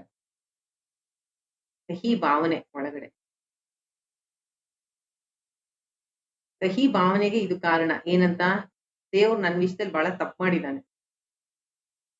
ಮತ್ತೆ ನಮ್ಮ ಚಿಂತೆಗೆ ಏನ್ ಕಾರಣ ಗೊತ್ತಾ, ನಾನೆಲ್ಲ ಪ್ರಾರ್ಥನೆ ಮಾಡದೆ, ಮತ್ತೆ ಅವನಿಗೆ ಕೇಳ್ತೋ ಇಲ್ವೋ, ಅವನು ನನ್ನ ಸಮಸ್ಯೆ ಸಾಲ್ವ್ ಮಾಡ್ತಾನೋ ಇಲ್ವೋ, ಏನಾಗುತ್ತೋ ಏನೋ ಮುಂದೆ ನನಗೆ, ಅವನನ್ನ ನಂಬಿ ನಾನು ಸರಿ ಮಾಡ್ತಾ ಇದ್ದೀನಾ, ನನ್ ಕೆಲ್ಸ ನಾನೇ ಮಾಡ್ಕೋಬೇಕಾಗಿತ್ತ, ದೇವ್ರ ಮೇಲೆ ಭಾರ ಹಾಕಿ ಸರಿ ಮಾಡದ್ನಾ ಇಲ್ವಾ, ಹೇಗ್ ಮಾಡೋದೀಗ ಅಂತ ಇದ್ ಮಾಡ್ತೀವಲ್ಲ, ಅದು ಚಿಂತೆ. ಅಂದ್ರೆ ಅವನ ಮೇಲೆ ನಂಬಿಕೆ ಇಲ್ಲ, ಆಗ ಚಿಂತೆ ಬರುತ್ತೆ. ಈ ಕ್ಷಮೆ ಇಲ್ದೇ ಇರೋನ್ ಏನ್ ಗೊತ್ತಾ, ಯಾರನ್ನೂ ಕ್ಷಮಿಸಲ್ಲ, ಒಳಗಡೆ ದ್ವೇಷ ಭಾವನೆ ಹಂಗೆ ತುಂಬಿಕೊಂಡಿರ್ತಾನಲ್ಲ, ಅಂತವನು ನಾನು ಕರೆಕ್ಟು, ಬೇರೆಯವರೆಲ್ಲ ತಪ್ಪು, ನಾನು ಸರಿ ಇದ್ದು ಅವರೆಲ್ಲ ತಪ್ಪಿದ್ರು, ನನಗೆ ಅದಕ್ಕೆ ಅವ್ರ ಮೇಲೆಲ್ಲ ದ್ವೇಷ, ನಾನು ಅವ್ರನ್ನ ಕ್ಷಮಿಸಲ್ಲ. ದೇವ್ರು ನಿಮಗೆ ತೋರಿಸ್ತಾ ಇದ್ದಾನೆ, ನಿನ್ ತಪ್ಪಿಲ್ಲಿದೆ, ಸರಿ ಮಾಡ್ಕೋ ಅಂತ. ನಾ ಮಾಡ್ಕೊಳಲ್ಲ. ಆದ್ರೆ ಒಂದು ಸತಿ ಫರ್ಗಿವ್ನೆಸ್, ಕ್ಷಮ ಮಾಡ್ಬಿಡ್ರಿ ಅವ್ರನ್ನ, ಅವ್ರು ನಿಮ್ ಮನ್ಸಲ್ಲಿ ಇರೋದಿಲ್ಲ, ಅವರ ಬಗ್ಗೆ ಇರೋ ನೆಗೆಟಿವ್ ಇದು ಹೊಟ್ಟೋಗ್ಬಿಡುತ್ತೆ. ನೀವು ಪಾಸಿಟಿವ್ ಥಿಂಕ್ ಮಾಡ್ಬೋದು, ಒಳ್ಳೆ ಯೋಚನೆ ಮಾಡ್ಬೋದು, ಒಳ್ಳೆ ಕೆಲಸಗಳು ಮಾಡ್ಬೋದು. ನಾವು ಬಿಡಲ್ಲ ಅದನ್ನ. ನಮ್ಮ ಮನಸ್ಸು ಅದನ್ನ ಎಳ್ಕೊಂಡ್ ಬಂದು ಆ ನೆಗೆಟಿವ್ ಇದನ್ನೇ ಥಿಂಕ್ ಮಾಡ್ತಾ ಇರ್ತೀವಿ. ಆ ಕಹಿ ಭಾವನೆಯನ್ನ, ಆ ದ್ವೇಷವನ್ನ. ಅದಕ್ಕೆ ಇಲ್ಲಿ ವಿದುರ ತುಂಬಾ ಚೆನ್ನಾಗಿ ಹೇಳ್ತಾನೆ, ಬೆಂಕಿ ಕಿಡಿ ಹತ್ತಿದೆ, ಅದು ಹುಲ್ಲಿನ ಮೇಲೆ ಹೋಗ್ಬಿದ್ರೆ ಉರಿಯತ್ತೆ, ಅದೇ ಮಣ್ಣಿನ ಮೇಲೆ ಹೋಗ್ಬಿದ್ರೆ ಆರು ಹೋಗುತ್ತೆ. ಅಂದ್ರೆ ನೀವು ಕ್ಷಮಿಸಿದ್ರೆ ಆ ದ್ವೇಷ, ಅಸೂಯೆ ಎಲ್ಲ ಅಲ್ಲೇ ಆರ್ ಹೋಗುತ್ತೆ. ನೀವು ಕ್ಷಮಿಸದೆ ಅದನ್ನ ದ್ವೇಷವಾಗಿ ಬೆಳೆಸ್ಕೊಂಡು ಒಳಗೆ ಆ ಉರಿನ ಅದಕ್ಕೆ ತುಪ್ಪ ಹಾಕ್ತಾ ಇದ್ರೆ ಅದು ದೊಡ್ಡದಾಗಿ ಉರಿಯುತ್ತೆ. ಅಶಾಂತಿ ಯಾರಿಗೆ? ನನಗೆ. ಅವ್ರಿಗೇನ್ ಆಗ್ಬೇಕಾಗಿಲ್ಲ. ನೀವ್ ಯಾರ ಮೇಲೆ ಹೊಟ್ಟೆ ಕಿಚ್ಚು ಪಡ್ತಾ ಇದೀವೋ, ಯಾರ ಮೇಲೆ ನಾವು ಕೋಪ ಮಾಡ್ಕೊಂಡಿದೀವೋ ಅವ್ರಿಗೇನು ಆಗ್ಬೇಕಾಗಿಲ್ಲ, ನಮಗೆ ಅದು. ಆದ್ರಿಂದ ಇಲ್ಲಿ ವಿದುರ ಹೇಳ್ತಾ ಇದ್ದಾನೆ, ಕ್ಷಮಿಸ್ಬಿಡು. ಕ್ಷಮೆಯಂತಹ ಸದ್ಗುಣ ಇನ್ನೊಂದಿಲ್ಲ. ಅದು ಶಾಂತಿಗೆ ಬಹಳ ಮುಖ್ಯವಾದಂತಹ ಒಂದು ಬೇಸ್ ಅನ್ಬೋದು ಅದನ್ನು. ಆದ್ರಿಂದ ಅವನೆಲ್ಲ ಸದ್ಗುಣಕ್ಕಿಂತ ಕ್ಷಮಾಗುಣ ತುಂಬಾ ದೊಡ್ಡದು ಅಂತ ಹೇಳ್ತಾ ಇದ್ದಾನೆ.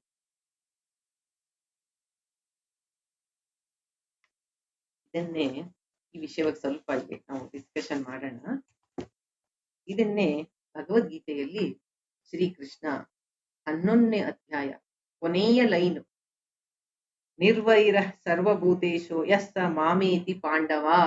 ನಿರ್ವೈರ ಸರ್ವಭೂತೇಶು, ಯಾರಲ್ಲೂ ವೈರ ಇಟ್ಕೋಬೇಡ. ನಿರ್ವೈರ, ದ್ವೇಷ ಮಾಡಬೇಡ ಯಾರನ್ನು. ಸರ್ವಭೂತೇಶು ಕೃಷ್ಣ ಹೇಳ್ತಾನೆ. ಅಲ್ಲ, ಕೃಷ್ಣ ಇಲ್ಲಿ ಹಂಗ ಹೇಳ್ತಾನೆ, ನಿರ್ವೈರ ಸರ್ವಭೂತೇಶು ಅಂತ ಇಲ್ಲಿ ಹೇಳ್ತಾನೆ. ಮತ್ತೆ ಇಲ್ಲಿ 33ನೇ ಶ್ಲೋಕ 11ನೇ ಅಧ್ಯಾಯ, ತಸ್ಮಾತ್ ತ್ವಂ ಉತ್ತಿಷ್ಠ ಯಶೋ ಲಭಸ್ವ ಜಿತ್ವಾ ಶತ್ರುನ್ ಭುಂಕ್ಷ್ವ ರಾಜ್ಯಂ ಸಮೃದ್ಧಂ. ಏಳು ಯುದ್ಧ ಮಾಡು, ಶತ್ರುವನ್ನ ನಾಶ ಮಾಡು, ರಾಜ್ಯವನ್ನ ಅನುಭವಿಸು.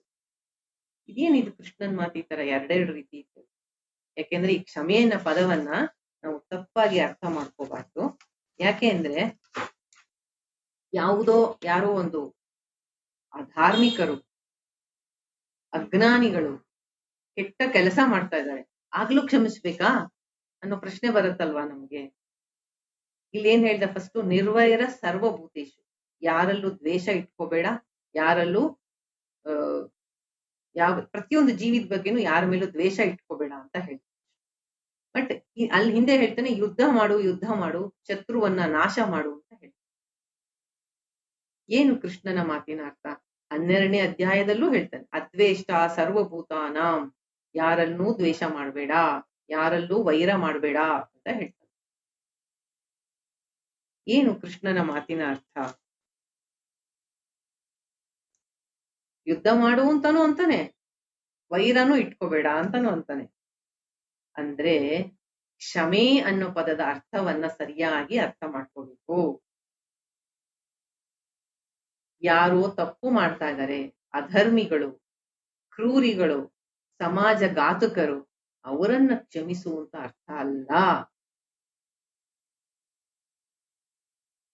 ಅರ್ಜುನನಿಗೆ ಅವನು ಅದೇ ಹೇಳ್ತಾ ಇರೋದು, ನಿನ್ನ ಮುಂದೆ ನಿಂತಿರೋರು ವ್ಯಕ್ತಿಗಳಲ್ಲ, ಅಧರ್ಮ ನಿಂತಿದೆ ನಿನ್ನ ಮುಂದೆ. ನೀನು ಧರ್ಮ ಯುದ್ಧವನ್ನ ಮಾಡು, ಅದ್ರ ಒಳಗಡೆ ವೈರ ಇಟ್ಕೋಬೇಡ. ಧರ್ಮಕ್ಕಾಗಿ ಯುದ್ಧವನ್ನ ಮಾಡು, ವೈರ ಇಟ್ಕೋಬೇಡ. ಇದು ಸರಿಯಾದ ತಿಳುವಳಿಕೆ. ಈಗ ನಾನು ಇದರಲ್ಲೇ ಹಿಂದೆ ನೋಡಿದ್ವಿ, ಸಾಮ ದಾಮ ದಂಡ ವೇದ ಅಂತ. ಯಾರಿಗಾದರೂ ಶತ್ರುಗಳೇ ಆಗ್ಬೋದು, ಅಧರ್ಮಿಗಳೇ ಆಗ್ಬೋದು, ಅವರಿಗೆ ಒಳ್ಳೆಯ ತಿಳುವಳಿಕೆಯನ್ನ ಹೇಳಿ, ಆಮೇಲೆ ಎಚ್ಚರಿಕೆ ಕೊಟ್ಟು, ಅದೂ ಕೇಳದೆ ಹೋದಾಗ ದಂಡ ಕೊಡಲೇಬೇಕಾದಂತ ಅನಿವಾರ್ಯತೆ ಬರುತ್ತೆ. ಆದ್ರಿಂದ ಏನೇನೋ ತಪ್ಪುಗಳನ್ನ ಮಾಡಿ, ಅಧಾರ್ಮಿಕ ಕಾರ್ಯಗಳನ್ನ ಮಾಡಿ, ಕ್ರೂರಿಗಳಾಗಿ, ಸಮಾಜ ಘಾತಕರಾಗಿದ್ದವ್ರನ್ನೆಲ್ಲ ಕ್ಷಮಿಸ್ಬೇಕು ಅಂತ ಅರ್ಥ ಅಲ್ಲ. ಧರ್ಮಕ್ಕಾಗಿ ಅವರನ್ನ ಶಿಕ್ಷಿಸಬಹುದು.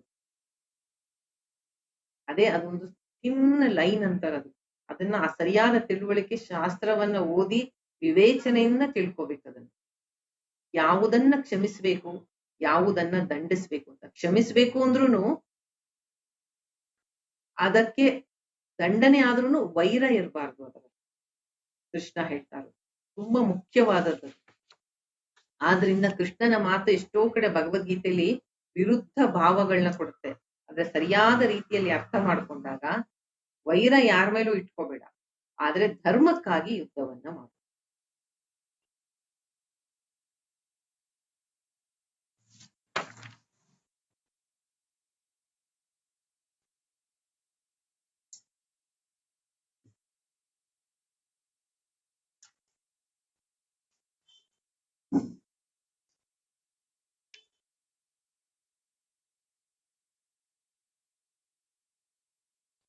ಮುಂದೆ ವಿದುರ ಹೇಳ್ತಾನೆ, ಏಕೋ ಧರ್ಮ ಪರಶ್ರೇಯ ಶಮೈಕಾ ಶಾಂತಿರುತ್ತಮ ವಿದ್ಯೈಕಾ ಪರಮ ತೃಪ್ತಿರ್ ಅಹಿಂಸೈಕ ಸುಖಾವಹ. ಧರ್ಮ ಒಂದೇ ಪರಮ ಶ್ರೇಯಸ್ಸು ಕಾರಣ. ಧರ್ಮ ಒಂದೇ ಪರಮ ಶ್ರೇಯಸ್ಸಿಗೆ ಕಾರಣ. ಕ್ಷಮ ಗುಣ ಒಂದೇ ಶಾಂತಿಗೆ ಕಾರಣ. ತುಂಬಾ ಇಂಪಾರ್ಟೆಂಟ್ ಶ್ಲೋಕ ಇದು. ಏಕೋ ಧರ್ಮ ಪರಶ್ರೇಯ ಪರಂ ಶ್ರೇಯ. ಧರ್ಮ ಒಂದೇ ಪರಮ ಶ್ರೇಯಸ್ಸು, ಕ್ಷಮಾ ಗುಣ ಒಂದೇ ಶಾಂತಿಗೆ ಕಾರಣ, ವಿದ್ಯೆ ಒಂದೇ ಶ್ರೇಷ್ಠವಾದ ವಿದ್ಯೆ, ಒಂದೇ ಮಾನಸಿಕ ತೃಪ್ತಿಗೆ ಕಾರಣ, ಅಹಿಂಸೆ ಒಂದೇ ಸುಖಕ್ಕೆ ಕಾರಣ. ಎಷ್ಟು ಚೆನ್ನಾಗಿ ಹೇಳ್ತಾನೆ. ಇದನ್ನ ನೋಡೋಣ. ಏಕೋ ಧರ್ಮ ಒಂದೇ, ಧರ್ಮ ಒಂದೇ ಪರಮ ಶ್ರೇಯಸ್ಸಿಗೆ ಕಾರಣ.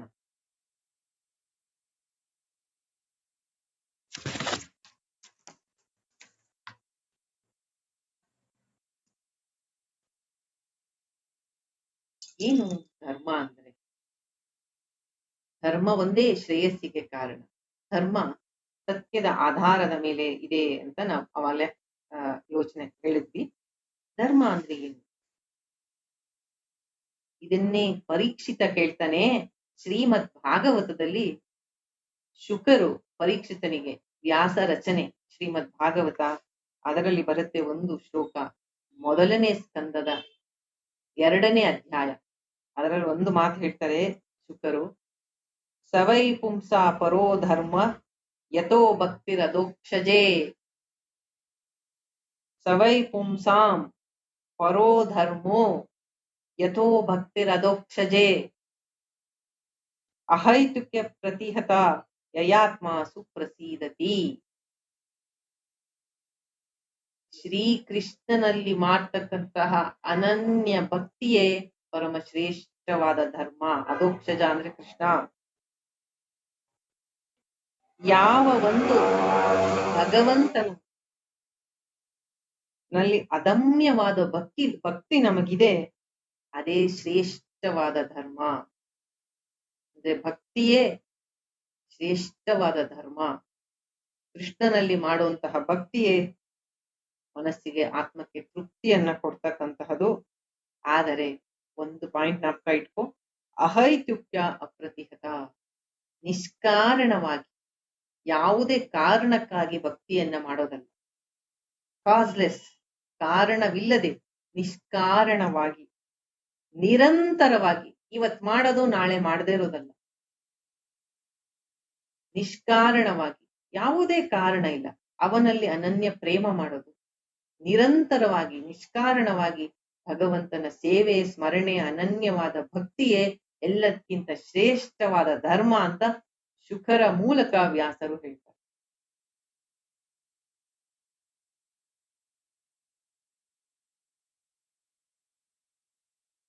ಅದೋಕ್ಷಜ ಅಂದರೆ ಜ್ಞಾನಿಗಳಿಗೆ ಜ್ಞಾನದಲ್ಲಿ ಅಭಿವ್ಯಕ್ತವಾಗುವ ಅವ್ಯಕ್ತ ತತ್ವಕ್ಕೆ ಅದೋಕ್ಷಜ. ಅಂದರೆ ಆತ್ಮ ವಿಚಾರ ಮಾಡು, ಆತ್ಮ ಚಿಂತನೆ ಮಾಡು, ಭಗವದ್ಗನನ್ನು ಅನನ್ಯ ಭಕ್ತಿ ಮಾಡು, ಅದೇ ಎಲ್ಲದಕ್ಕಿಂತ ಶ್ರೇಷ್ಠವಾದ ಪರಮ ಧರ್ಮ. ವಾಸುದೇವ ಪರೋಧರ್ಮ.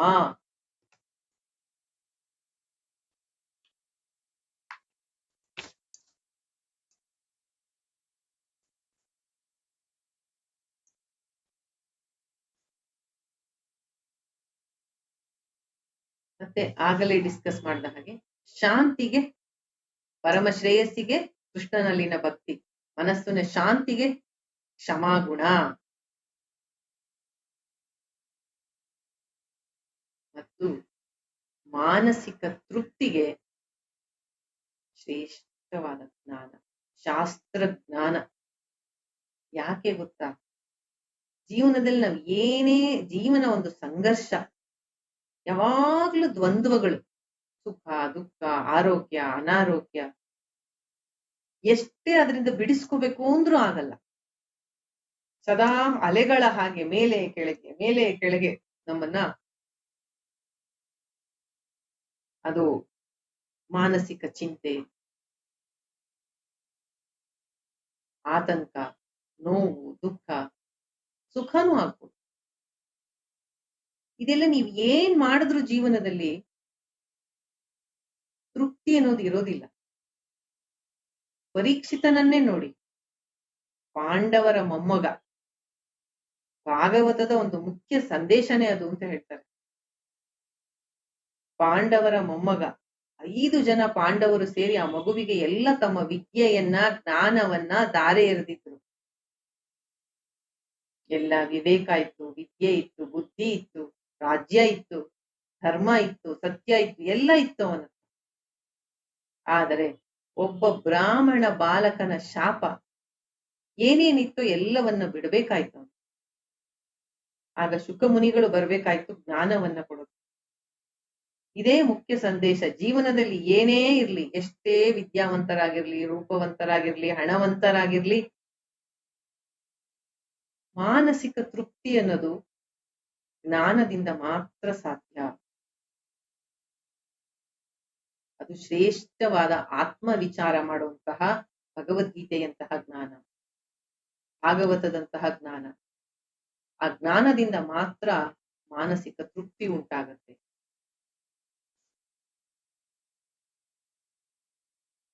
ದ್ವಂದ್ವಗಳನ್ನ ದಾಟೋದಕ್ಕೆ ಆ ಜ್ಞಾನ ಬಹಳ ಸಹಾಯಕಾರಿ.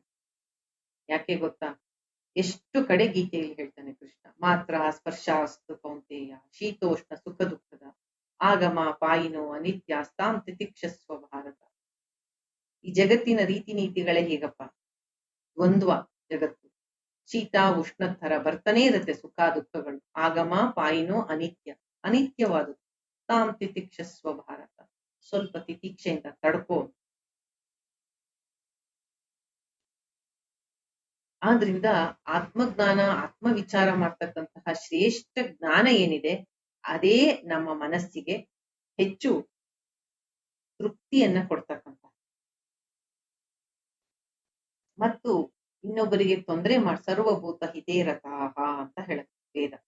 ಯಾರಿಗೂ ತೊಂದರೆ ಮಾಡದೆ, ಹಿಂಸೆ ಮಾಡದೆ ಇರ್ತಕ್ಕಂತಹ ನಮ್ಮ ಅಹಿಂಸಾದ ಸ್ವಭಾವ ಇದೆಯಲ್ಲ, ಅದು ಸುಖವನ್ನ ಕೊಡುತ್ತೆ. ಏನೇನೋ ವಿದುರ ಹೇಳೋದು, ಪರಮ ಧರ್ಮ ಭಗವನ್ ಅಧೋಕ್ಷಜನಾದ ಪರಮಾತ್ಮನಲ್ಲಿನ ಅನನ್ಯ ಭಕ್ತಿ,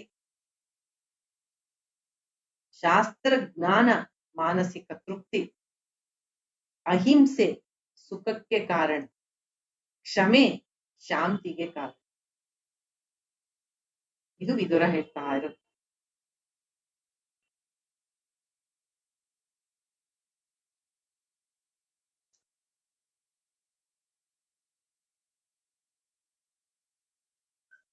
ಮುಂದೆ ಹೇಳ್ತಾನೆ ವಿದುರ, ಈಗ ಮುಂದೆ ರಾಜನಿಗೆ ಕೆಲವು ವಾರ್ನಿಂಗ್ಸ್ ಕೊಡ್ತಾನೆ, ಅಂದ್ರೆ ಎಚ್ಚರಿಕೆ ಕೊಡ್ತಾನೆ.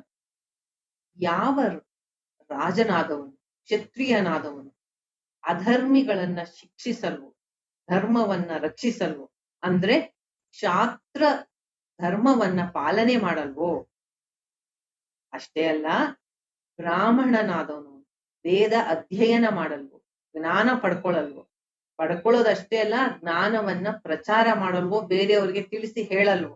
ಇದು ಬ್ರಾಹ್ಮಣನ ಕರ್ತವ್ಯ. ಜ್ಞಾನವನ್ನ ಸ್ವ ಅಧ್ಯಯನ ಮಾಡಬೇಕು, ಬೇರೆಯವ್ರಿಗೂ ಅದನ್ನ ತಿಳಿಸಿ ಹೇಳ್ಬೇಕು. ಇದು ಬ್ರಾಹ್ಮಣನ ಕರ್ತವ್ಯ. ಬ್ರಾಹ್ಮಣ ತನ್ನ ಕರ್ತವ್ಯ ಮಾಡಲ್ವೋ, ಕ್ಷತ್ರಿಯ ತನ್ನ ಕರ್ತವ್ಯ ಮಾಡಲ್ವೋ, ಅಂತಹವರನ್ನ ಭೂಮಿ ಉಳಿಸಲ್ಲ, ನುಂಗಿ ಬಿಡತ್ತೆ. ಅಂದ್ರೆ ನೀನು ರಾಜ ಧೃತರಾಷ್ಟ್ರ, ನೀನು ನಿನ್ನ ಕ್ಷಾತ್ರ ಧರ್ಮವನ್ನ ಪಾಲನೆ ಮಾಡುವಂತ ಎಚ್ಚರಿಕೆ ಕೊಡ್ತಾ ಇರೋದವನು. ಅಂದ್ರೆ ಪ್ರತಿಯೊಬ್ಬರು ತಮ್ಮ ಸ್ವಧರ್ಮವನ್ನ ಪಾಲಿಸಲೇಬೇಕು.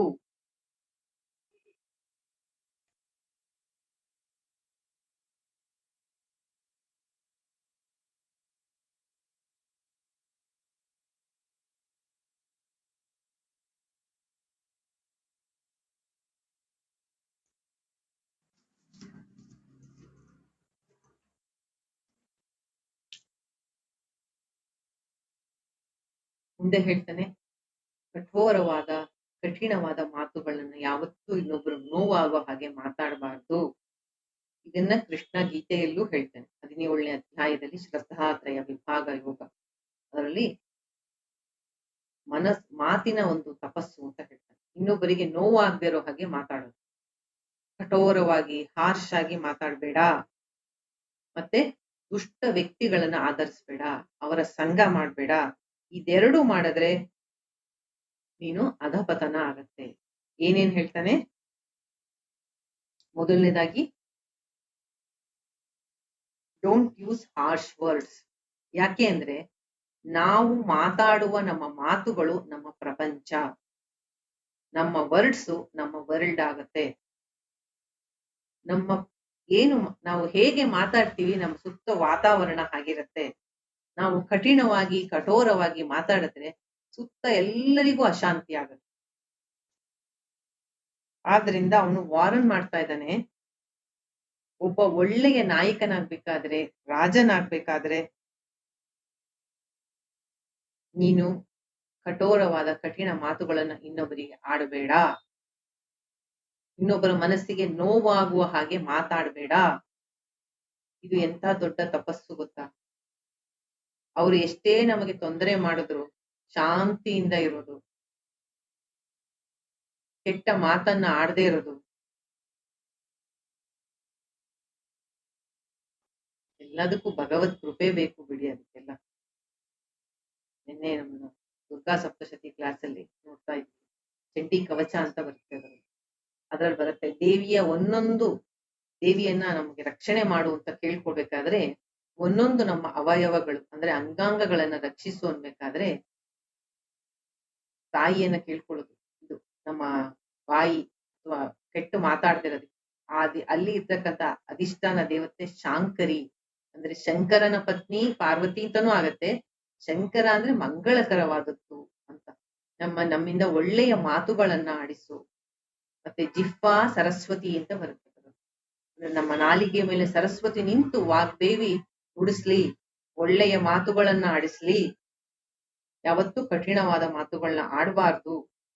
ಮತ್ತೆ ಇಲ್ಲಿ ಇನ್ನೊಂದು ಮಾತು ಹೇಳ್ತಾನೆ, ದುಷ್ಟರ ಸಂಘ ಮಾಡ್ಬೇಡ. ನಿನ್ನ ಮೈಂಡು ಯಾರ ಜೊತೆ ಇರ್ತೀಯೋ ಅದಕ್ಕೆ ಅಟ್ಯಾಚ್ ಆಗುತ್ತೆ. ಅವಾಗ ಸಂಘ ತುಂಬಾ ಮುಖ್ಯ. ಆದ್ರಿಂದ ಸತ್ಸಂಗದಲ್ಲಿ ಇರು ಅಂತ ಹೇಳೋದು. ಸತ್ಸಂಗತ್ವೇ ನಿಸ್ಸಂಗತ್ವ. ಸತ್ಸಂಗದಿಂದಲೇ ಶುರುವಾಗೋದೆಲ್ಲ. ನಿರಂತರವಾಗಿ ಸತ್ಸಂಗದಲ್ಲಿ ಇರು, ಒಳ್ಳೆಯ ಮಾತುಗಳನ್ನ ಕೇಳು, ಸಜ್ಜನರ ಸಹವಾಸದಲ್ಲಿ ಇರು. ದುಷ್ಟ ಸಂಘ ನಮ್ಮಲ್ಲೂ, ಆ ಸಂಘ ಮನಸ್ಸಿನ ಸ್ವಭಾವವೇ ಹಾಗೆ, ಅದು ಅಂಟ್ಕೊಳ್ಳುತ್ತೆ. ಹೋಗಿ ಅವ್ರು ಯಾರೋ ಕೆಟ್ಟ ಕೆಲಸ ಮಾಡ್ತಾ ಇದ್ರೆ ಅದು ಗೊತ್ತಿಲ್ಲ ಇವ್ರಿಗೆ ಅದು ಇನ್ಫ್ಲೂಯೆನ್ಸ್ ಆಗಿದೆ. ಆದ್ರಿಂದ ದುಷ್ಟ ಸಹವಾಸ ಮಾಡ್ಬೇಡ, ಕೆಟ್ಟ ಮಾತಾಡ್ಬೇಡ ಅಂತ ಅಣ್ಣನಿಗೆ ವಿದುರ ಎಚ್ಚರಿಕೆಯನ್ನ ಕೊಡ್ತಾ ಇದ್ದಾನೆ.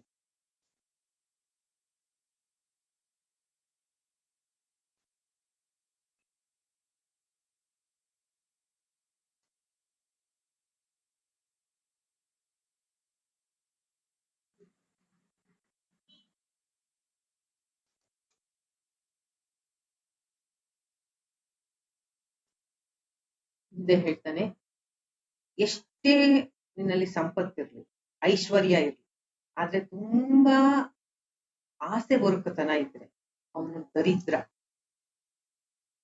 ಎಷ್ಟೇ ಇದ್ರೂ ಆಸೆ ತುಂಬಾ, ಅದು ಬೇಕು ಇದು ಬೇಕು ಇದು ಬೇಕು ಅಂತವನನ್ನ ದರಿದ್ರ ಅಂತಾನೆ. ಹಾಗೆ ಎಷ್ಟೇ ಸಮರ್ಥನಾಗಿರ್ಲಿ, ಶೌರ್ಯವಂತನಾಗಿರ್ಲಿ, ಆದ್ರೆ ಕೋಪ ಇದ್ರೆ ಅವರಲ್ಲಿ ಅವನನ್ನು ಅಸಮರ್ಥ, ಅವನನ್ನು ವೀಕ್, ದುರ್ಬಲ ಅಂತ ಹೇಳ್ತಾನೆ. ಕ್ಷಮಾ ಗುಣವನ್ನ ದುರ್ಬಲ ಅಂದಿಲ್ಲ ಇಲ್ಲಿ. ಕೋಪ ಮಾಡ್ಕೊಳ್ಳೋರ್ನ, ದರ್ಪ ತೋರ್ಸೋರ್ನ ಇಲ್ಲಿ ದುರ್ಬಲ ಅಂತ ಹೇಳ್ತಿದ್ದಾನೆ. ನಾವು ಸಮಾಜದಲ್ಲಿ ಉಲ್ಟಾ ನೋಡ್ತೀವಿ. ಯಾರು ಶಾಂತಿಯಿಂದ ಇರ್ತಾರೆ, ಕ್ಷಮಿಸ್ತಾರೆ, ಅವರನ್ನ ದುರ್ಬಲರು ಅನ್ಕೋತೀವಿ. ಯಾರು ಎಲ್ಲರ ಮೇಲೂ ರೋಫ್ ಹಾಕೊಂಡು ಜೋರಾಗಿ ಮಾತಾಡ್ತಾರೆ, ಕಠಿಣವಾಗಿ ಮಾತಾಡ್ತಾರೆ, ಕೋಪದಿಂದ ಇನ್ನೊಬ್ಬರನ್ನ ತನ್ನ ಹದ್ದು ಬರ್ತಾರೆ, ಅವ್ರು ತುಂಬಾ ಕೋಪ ಮಾಡ್ಕೋತಾರೆ ಅಂತ ಹೆದರ್ಸ್ತಾರಲ್ಲ ಇನ್ನೊಬ್ರನ್ನ, ಅದನ್ನ ಅವರು ಸ್ಟ್ರೆಂತ್ ಅನ್ಕೋತಾರೆ. ಅದನ್ನ ಇವನು ವೀಕ್ನೆಸ್ ಅಂತ ಹೇಳ್ತಾನೆ. ಅಸಮರ್ಥರಿಗೆ ಕೋಪ ಬರೋದು. ಅವ್ರು ಎಷ್ಟೇ ಶಕ್ತಿಶಾಲಿಯಾಗಿರ್ಲಿ, ಕೋಪ ಬಂತು ಅಂದ್ರೆ ಅವರು ಅಸಮರ್ಥ. ನಿಜವಾಗ್ಲೂ ನೋಡಿ ಬೇಕಾರೆ ಕೋಪ ಬಂದಾಗ ಮನುಷ್ಯ ತನ್ನ ಪರಿಸ್ಥಿತಿಯನ್ನು ಪೂರ್ತಿ ನಿಯಂತ್ರಣ ಕಳ್ಕೊತಾನೆ. ಏನ್ ಮಾತಾಡ್ತೀನಿ, ಹೇಗ್ ಬಿಹೇವ್ ಮಾಡ್ತೀನಿ ಒಂದೂ ಗೊತ್ತಾಗಲ್ಲ ಅವ. ಆದ್ರಿಂದ ಇಲ್ಲಿ ವಿದುರ ಹೇಳ್ತಾ ಇದ್ದಾನೆ, ಎಷ್ಟೇ ದುಡ್ಡಿದ್ರು, ತುಂಬಾ ಆಸೆ ಬುರುಕ್ತನ ಇದ್ರೆ ಅವನು ದರಿದ್ರ. ಎಷ್ಟೇ ಶಕ್ತಿವಂತನಾಗಿದ್ರು ಕೋಪದ ಸ್ವಭಾವ ಇದ್ರೆ ಅವನು ಅಸಮರ್ಥ, ದುರ್ಬಲ. ಇದನ್ನೆಲ್ಲ ಧೃತರಾಷ್ಟ್ರನಿಗೆ ವಾರ್ನಿಂಗ್ ಕೊಡ್ತಾ ಇರೋದವನು. ಇದೆರಡು ನಮ್ಮ ಶರೀರವನ್ನ ಪರಿತಪಿಸುವಂಗೆ ಮಾಡುವಂತ ಎರಡು ಮುಳ್ಳುಗಳನ್ನು. ಯಾವುದು? ಅತಿಯಾದ ಆಸೆ ಮತ್ತು ಕೋಪ.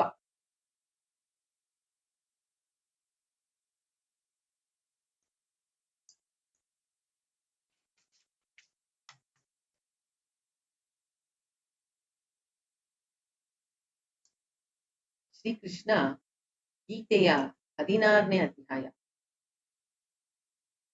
ದೈವಾಸುರ ಸಂಪತ್ ವಿಭಾಗ ಯೋಗ, ಅದರಲ್ಲಿ 21ನೇ ಶ್ಲೋಕ ಏನ್ ಹೇಳ್ತಾನೆ, ಸೇಮ್ ಶ್ಲೋಕವನ್ನೇ ಇಲ್ಲಿ ವಿದುರ ಹೇಳ್ತಾನೆ. ತ್ರಿವಿಧಂ ನರಕಸ್ಯೇದ್ಯಂ ದ್ವಾರಂ ನಾಶನಮಾತ್ಮನಃ ಕಾಮ ಕ್ರೋಧಸ್ತಥಾ ಲೋಭಸ್ತಸ್ಮಾತ್ ತತ್ರಯಂ ತ್ಯಜೇತ್. ಕೃಷ್ಣನು ಇದೇ ಹೇಳ್ತಾನೆ ಗೀತೆ. ಕಾಮ, ಕ್ರೋಧ, ಲೋಭ ನರಕಕ್ಕೆ ದ್ವಾರ, ನರಕಕ್ಕೆ ದಾರಿ ಅಥವಾ ದ್ವಾರ. ಯಾವುದು? ಕಾಮ, ಕ್ರೋಧ, ಲೋಭ. ಇದು ನರಕದ ದ್ವಾರ ಆಗಿದೆ. ಇದು ಮೂರನ್ನ ಬಿಡಬೇಕು.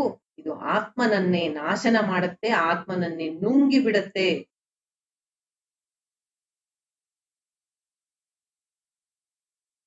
ಕಾಮ, ಕ್ರೋಧ ಅದು ಗೊತ್ತು.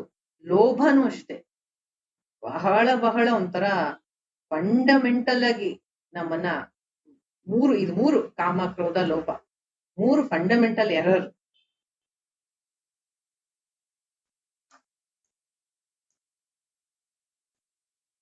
ಮೂರು ಶತ್ರುಗಳು ನಮ್ಮ ಮೇಲೆ ಸದಾ ತನ್ನ ಆಧಿಪತ್ಯ ಸಾಧಿಸ್ತಾ ಇರುತ್ತೆ. ಇದು ನಮ್ಮನ್ನ ಒಳ್ಳೆಯ ದಾರಿಗೆ ಹೋಗೋದಕ್ಕೆ, ಆತ್ಮಜ್ಞಾನದ ದಾರಿಯಲ್ಲಿ ಹೋಗೋದಕ್ಕೆ ಬಿಡಲ್ಲ. ಅಬ್ಸ್ಟೆಕಲ್ ಆಗಿ, ಅಡ್ಡ ದಾರಿಯಾಗಿ ನಿಂತ್ಕೊಳ್ಳುತ್ತೆ, ದಾರಿ ತಪ್ಸತ್ತೆ ನಮ್ಮನ್ನ.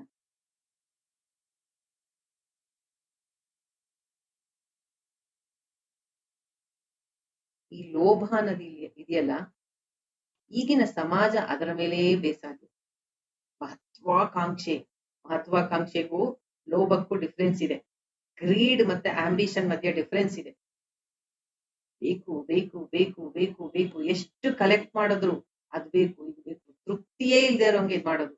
ಎಷ್ಟು ಇದ್ರೂ ತೃಪ್ತಿ ಆಗದೆ ಇರೋದು, ಮನಸ್ಸಿಗೆ ಸಂತುಷ್ಟಿ ಆಗದೆ ಇರೋದು, ಇದಕ್ಕೆ ಲೋಭ ಅಂತಾರೆ. ಆದ್ರೆ ಮಹತ್ವಾಕಾಂಕ್ಷೆಗೂ ಅದಕ್ಕೂ ಡಿಫ್ರೆನ್ಸ್ ಇದೆ. ಮಹತ್ವಾಕಾಂಕ್ಷೆ ಅಂತಂದ್ರೆ ನಿಮಗೇನೋ ಒಂದು ಗುರಿ ಇದೆ, ಅದನ್ನ ತಲುಪಕ್ಕೋಸ್ಕರ ನೀವು ಏನ್ ಮಾಡ್ತೀರಾ ಅಂತಂದ್ರೆ, ನಿಮ್ಮಲ್ಲಿರುವಂತಹ ಭಗವಂತ ಕೊಟ್ಟಂತಹ ಎಲ್ಲ ಎಬಿಲಿಟಿ, ಟ್ಯಾಲೆಂಟು, ನಿಮ್ಮ ಶಕ್ತಿ ಎಲ್ಲವನ್ನು ಧರ್ಮದ ರೀತಿಯಲ್ಲಿ ಉಪಯೋಗಿಸಿ ನಿಮ್ಮ ಆ ಮಹಾನ್ ಗುರಿಯನ್ನ ತಲುಪ್ತೀರ. ಈಗ ಮೋಕ್ಷದ ಗುರಿಯೂ ಒಂದು ಆಕಾಂಕ್ಷೆನೆ. ನಮ್ಮ ಎಲ್ಲ ಒಂದು ಹೆಚ್ಚಿನ ದೊಡ್ಡ ಏನೋ ಒಂದು ಪ್ರಾಜೆಕ್ಟ್ ಇಟ್ಕೊಂಡಿದೀವಿ, ಏನೋ ಒಂದು ಒಳ್ಳೆಯ ಕಾರ್ಯಗಳು ಇಟ್ಕೊಂಡಿದೀವಿ, ಧಾರ್ಮಿಕ ಕಾರ್ಯವನ್ನ ಇಟ್ಕೊಂಡಿದೀವಿ. ಅದು ಮಾಡಕ್ಕೆ ನಿಮ್ಮ ಎಲ್ಲ ಶ್ರಮವನ್ನ, ಶಕ್ತಿಯನ್ನ, ಬುದ್ಧಿಯನ್ನ ಉಪಯೋಗಿಸಿ ಆ ಕಾರ್ಯವನ್ನ ಮಾಡಿ ಮುಗಿಸ್ಬೇಕು ಅನ್ನೋದು ಅದು ಮಹತ್ವಾಕಾಂಕ್ಷೆ. ಅದು ತಪ್ಪಿಲ್ಲ, ಯಾಕೆಂದ್ರೆ ಅದ್ ಮಾಡಿ ಮುಗಿಸಿದ್ಮೇಲೆ ನಿಮಗೆ ಒಂದು ರೀತಿಯ ತೃಪ್ತಿ ಉಂಟಾಗತ್ತೆ, ಸಮಾಧಾನ ಉಂಟಾಗತ್ತೆ. ಆದ್ರೆ ಲೋಭ ಅನ್ನೋದು ಹಂಗಲ್ಲ, ಎಷ್ಟಿದ್ರು ಇನ್ನು ಬೇಕು ಬೇಕು ಬೇಕು ಬೇಕು ಅಂತ ತೃಪ್ತಿಯೇ ಇಲ್ಲದೆ ಇರತಕ್ಕಂತಹದ್ದು. ಆದ್ರಿಂದ ಲೋಭಕ್ಕೂ ಮಹತ್ವಾಕಾಂಕ್ಷೆಗೂ ಡಿಫ್ರೆನ್ಸ್ ಇದೆ. ಒಳ್ಳೆಯದಾದಂತಹ ವಿಷಯಗಳನ್ನ ಮಹತ್ವಾಕಾಂಕ್ಷಿಯಾಗಿ ಮಾಡ್ಕೊಂಡು ಜೀವನದಲ್ಲಿ ಅದಕ್ಕಾಗಿ ಹೊಡೆದಾಡ್ಬೇಕು. ಆದ್ರೆ ಲೋಭ ಬಿಡ್ಬೇಕು.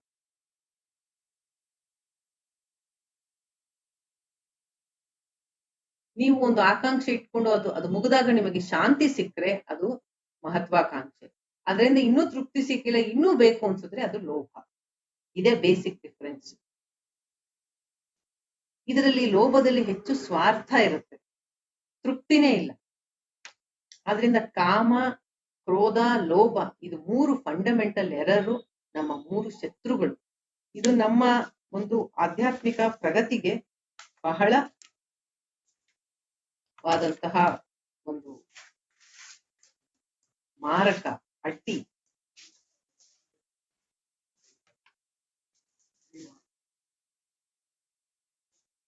ಈ ವಿಷಯವಾಗಿ ವ್ಯಾಸರು ಭಾಗವತದಲ್ಲಿ ಒಂದು ಮಾತು ಹೇಳ್ತಾರೆ.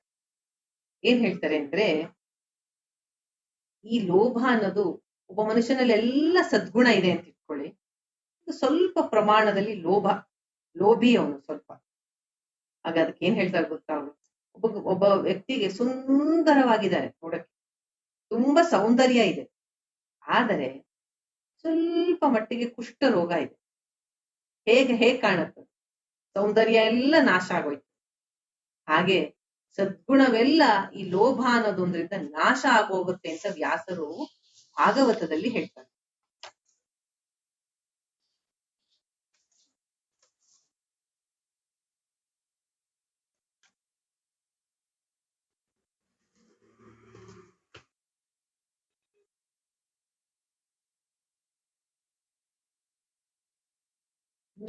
ನಾವು ಈ ಒಳಗಿನ ಶತ್ರುಗಳಿಗೆ ಹೆಚ್ಚು ಗಮನ ಕೊಡೋದಿಲ್ಲ. ನಾವು ತುಂಬಾ ಸಾತ್ವಿಕರು, ಮಹಾ ಒಳ್ಳೆ ಜನಗಳು ಅಂತ ತಿಳ್ಕೊಂಡು, ನಮಗೇ ಗೊತ್ತಿರೋಲ್ಲ ನಮ್ಮ ಒಳಗೆ ಕೂತಿ ಇವರೆಲ್ಲ ಸಾಮ್ರಾಜ್ಯವನ್ನ ನಡೆಸ್ತಾ ಇದ್ದಾರೆ.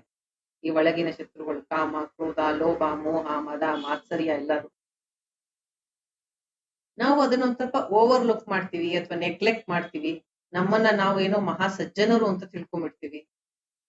ಅದು ನಮ್ಮ ಒಂದು ಪ್ರಗತಿಗೆ ಬಹಳ ಮಾರಕವಾಗಿ ನಿಂತ್ಕೊಳ್ಳುತ್ತೆ ಈ ಶತ್ರುಗಳು. ಆದ್ರಿಂದ ಕೃಷ್ಣ ಗೀತೆಯಲ್ಲಿ ಹೇಳೋದು ಇದೆ, ಅದಕ್ಕೆ ನಾಶನಂ ಆತ್ಮನಃ ಅಂತ ಹೇಳ್ತಾರೆ. ಆತ್ಮವನ್ನೇ ನುಂಗು ಬಿಡುತ್ತೆ ಇದು.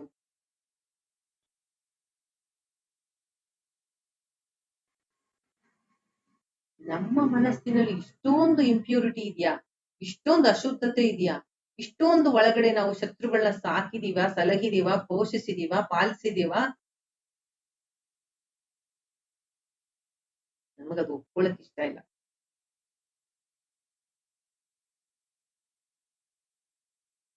ಈ ಒಂದು ಶತ್ರುಗಳು ನಮ್ಮ ಮುಖ್ಯ ಗುರಿಯಾದ ಪರಮಾತ್ಮನ ಪಾದ ಅಂತಿರೋ, ಮೋಕ್ಷ ಅಂತಿರೋ, ಅದನ್ನ ಪಡ್ಕೊಳ್ಳೋದಕ್ಕೆ ಇದು ಅಡ್ಡಿಯಾಗ್ತದೆ.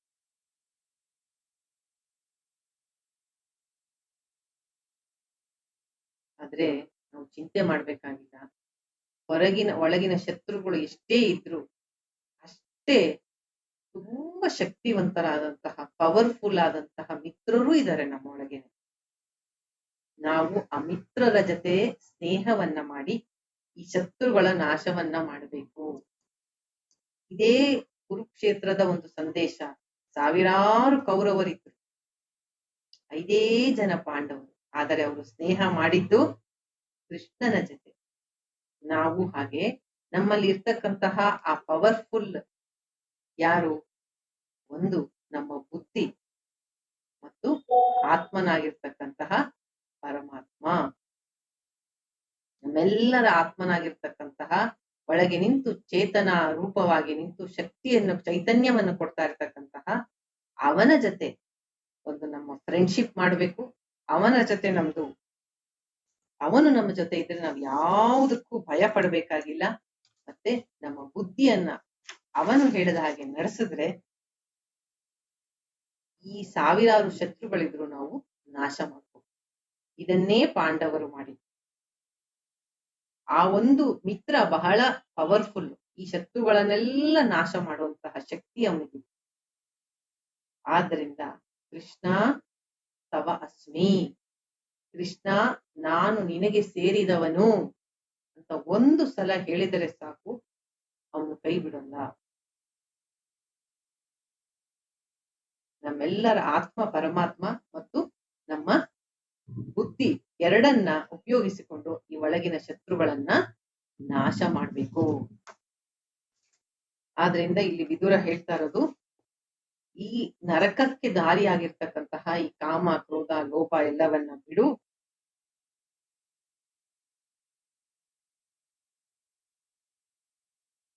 ಮೋಕ್ಷ ಸಾಧನೆಗೆ ಇದು ಬಹಳ ಅಡ್ಡಿ ಆಗುತ್ತೆ ಅಂತ ಹೇಳಿದ ಮಾತನ್ನ ನಾವು ನಮ್ಮ ಒಳಗಿನ ಶತ್ರುಗಳು ಎಷ್ಟೇ ಬಲಶಾಲಿಯಾಗಿದ್ದರು, ಯಾರು ಕೃಷ್ಣನನ್ನ ತಮ್ಮ ಆತ್ಮನಾದ ಪರಮಾತ್ಮನಿಗೆ ಅವನಲ್ಲಿ ಅನನ್ಯ ಭಕ್ತಿ ಮಾಡಿ ಶರಣಾಗತರಾಗ್ತಾರೋ ಮತ್ತು ನಮ್ಮ ಬುದ್ಧಿಯನ್ನ ಅವನು ಹೇಳಿದ ಹಾಗೆ ನಿರ್ಧಾರಗಳನ್ನ ಬುದ್ಧಿಯಿಂದ ಮಾಡ್ತಾರೆ, ಅಂತಹವರು ಖಂಡಿತ ತಮ್ಮ ಪರಮಗತಿಯಾದ ಮೋಕ್ಷವನ್ನ ಪಡಿತಾರೆ. ಮುಂದಿನ ವಾರದ ಸತ್ಸಂಗದಲ್ಲಿ ನೋಡೋಣ. ಸರ್ವಂ ಶ್ರೀ ಕೃಷ್ಣಾರ್ಪಣಮಸ್ತು.